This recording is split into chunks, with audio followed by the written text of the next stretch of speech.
정부와 여당이 내년 예산에 일본의 수출 규제 대응 예산으로 2조 원 이상을 반영하기로 했습니다. 삼성전자 이재용 부회장은 닥쳐온 위기 대응을 위한 현장 행보를 이어갔습니다. 관련 내용 오정인 기자와 짚어보겠습니다.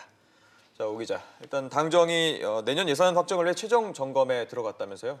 네, 어제 당정은 당정 협의를 통해 소재 부품 장비 산업 경쟁력 강화를 위한 예산으로 내년에 2조 원 이상을 반영하기로 합의했습니다. 예. 내년도 예산안을 최종 검토하는 자리였는데 우리 최대 경제 현안인 일본 경제 보복 대응을 위한 예산을 편성하는 데 당정이 뜻을 모은 겁니다.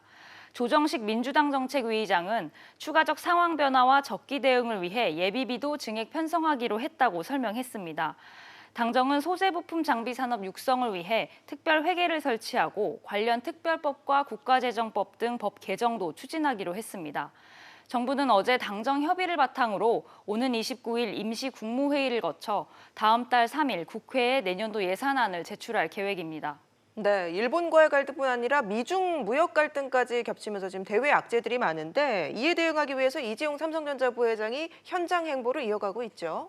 네, 어제 이재용 삼성전자 부회장이 삼성 디스플레이 충남 아산 사업장을 방문했습니다.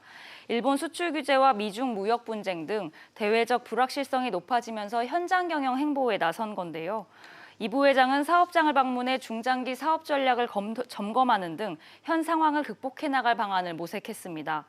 생산 라인을 둘러본 뒤 경영진들과 일본 규제 강화에 따른 영향과 대책에 대한 회의를 진행했습니다.